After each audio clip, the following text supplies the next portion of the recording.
Hi, it's time for a chime video. Today on the workbench we have something unusual. We have a NuTone model LA53.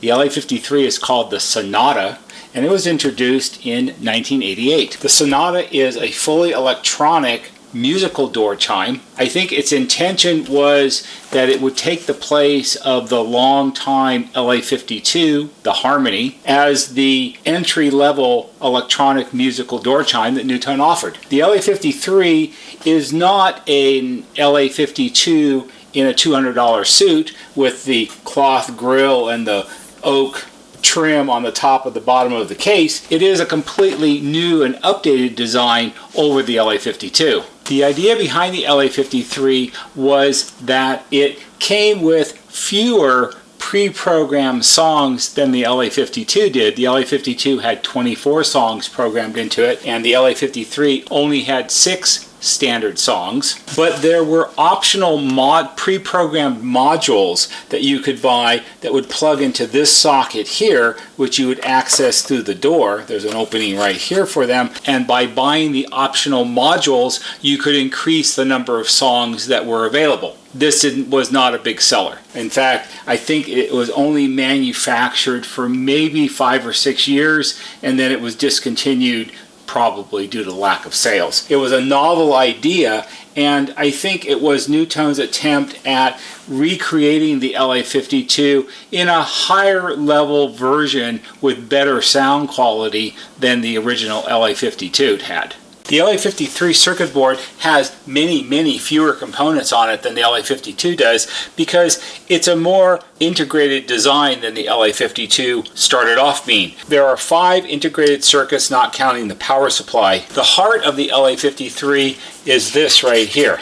This is most likely an 8-bit microprocessor. It's a Texas Instruments part, I know that, but nowhere could I find in any of the literature or service manual which 8-bit microprocessor it is. It only has a NuTone part number. I know this chip was made in the 42nd week of 1988, but as to which one it is exactly, that remains a mystery. Over here we have a programmable sound generation chip, and this is the chip that contains the programs for the pre-programmed 6 songs that were included with the LA53, and I'm guessing that if you purchased one of the optional modules that plugged in here, it had another one of these chips with probably some supporting components in it, and it would be pre-programmed for the additional songs. And everything else is pretty standard. Over here we have just a standard flip-flop. Here we have an 8-bit latch. What's interesting is this socket connects to this chip, which is then connected to the microprocessor. So this is the intermediate chip between the two when they talk to each other. And then up here we have a little low-powered amplifier IC. Everything else is just basic power supply. There's only one adjustment, which is this one right here. This is a volume adjustment. This is a tune test button to make sure you're on the right song. And like I said, everything else on here is just pretty much power supply. Oh, you do have this sliding switch here, which is what lets you select between the different songs. The heart of the design is the programmable sound generation chip. This is a model AY38912A. It is a much more advanced idea in programming a musical chime than what NuTone had made previously. This chip was specifically made for this type of application. It could be used in a lot of different types of products. It could be programmed for sound effects, audible alarms, tone signaling. It has a built-in analog to digital converter, and it works in conjunction with the microprocessor, which runs the chip to produce the sounds. The idea behind using a chip like this is you could program more complex sounds and tones than you could with the microcontroller that was used in the LA52. So this produces longer songs with better tonal quality than what the LA52 could. Unfortunately, this whole idea of the plug-in modules didn't go over well. People weren't into their door chimes so much that they would go back to their NuTone dealer and say, oh, I want that other module that you have. I think there were 3 modules available altogether. I don't think I've ever actually seen one. I know I've never sold one of these before, and this is probably only the second one of these I've ever had in the shop for repair. So what happened to this LA53? Well, what happened to is the same thing that happens to all 30-year-old chimes. It had power supply failures. One of the failures causes the short, which burnt up one of the voltage regulators, and then everything stopped working. So after a general rebuild on the board, it works just like new. So what I'm going to do here is I'm going to stop the video. I'm going to put this back in the case because we have to send this back to the customer by the end of the week. We'll go ahead and hook it up and you can hear what it sounds like. Our LA53 Sonata has been reassembled. One of the nice things about its design is that, like the LA52, it was designed to utilize existing wiring for your typical mechanical two-note doorbell that most people have in their houses. It actually uses the same mounting plate as the LA52, and it uses the same wiring scheme. It is a two-door chime, so you have a front door and you can have a rear door. Like the LA52, on the front door button you have to have the little diode. If you don't have the diode, it won't play through the songs all the way. This is our test setup for the shop, and I have the diode here spliced in the wire connections instead of on the back of the button because it makes it more sturdy and robust here for when we're tossing it around in the shop. The LA53 includes standard 6 different songs. The songs are Mazel Tov, Happy Birthday, an 8-note Westminster Chime, Jingle Bells, Dixie, and Random Tune Selection. I'm not sure exactly what random tune selection is. I could have looked in the owner's manual, but I didn't. I think what it does is it switches between the 5 other songs and plays them randomly. So we'll go ahead and put it on random, and we'll go ahead and ring it.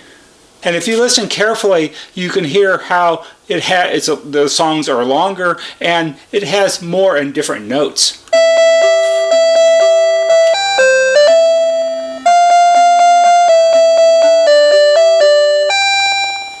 Nothing like Christmas in July.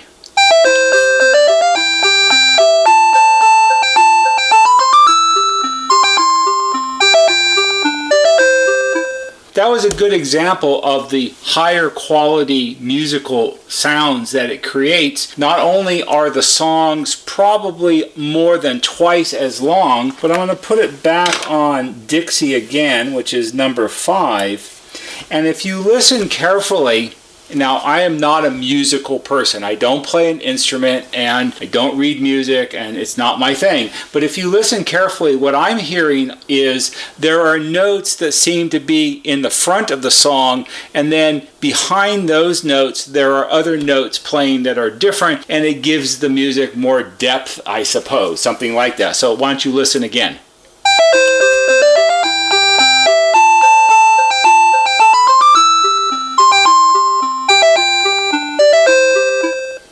I have to say, honestly, it reminds me somewhat of what a calliope sounds like.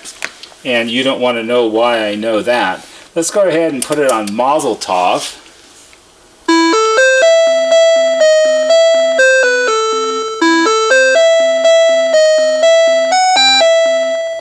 Yeah, it's the same kind of thing. You have the musical notes for the actual song, but in the background there's these 2 or maybe 3 other notes that seem to be alternating back and forth, and it gives the song more depth, perhaps. So if we do Happy Birthday,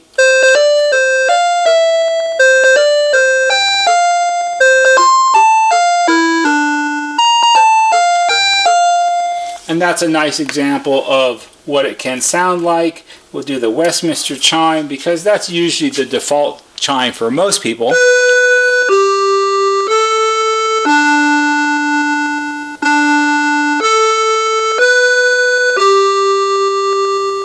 And that's a much different type of Westminster Chime sound than you would have heard on an LA52 or even an LB55, which would be the next model up from this, but also an older design. It has more of a melodious tone. It sort of sounds like an organ almost.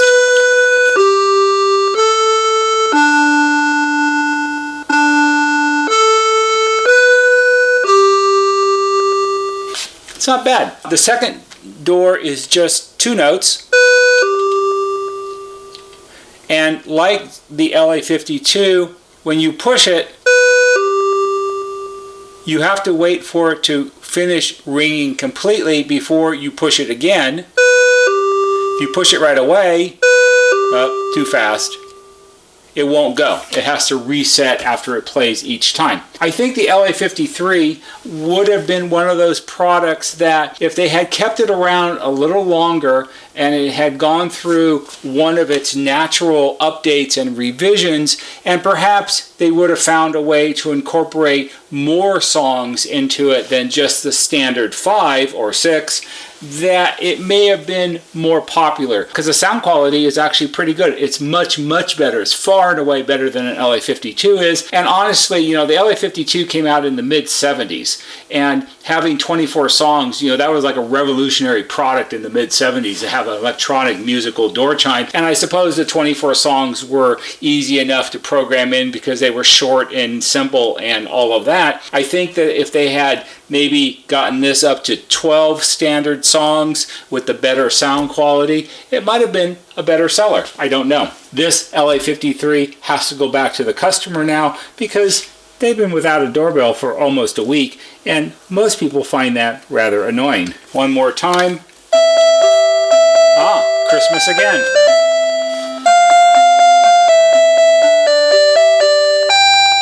Not a bad little chime. I hope you found this interesting, and perhaps for some of you it will be helpful. If it is, and it does, please give it a thumbs up on YouTube because that helps us. There'll be a banner right here that shows you how to subscribe. Go to our YouTube homepage, click on the bell, and when you click on the bell, click on it to receive all notifications, and every time we post a new video, you'll get a notification and you can watch it. That's all for today. See you on the next video.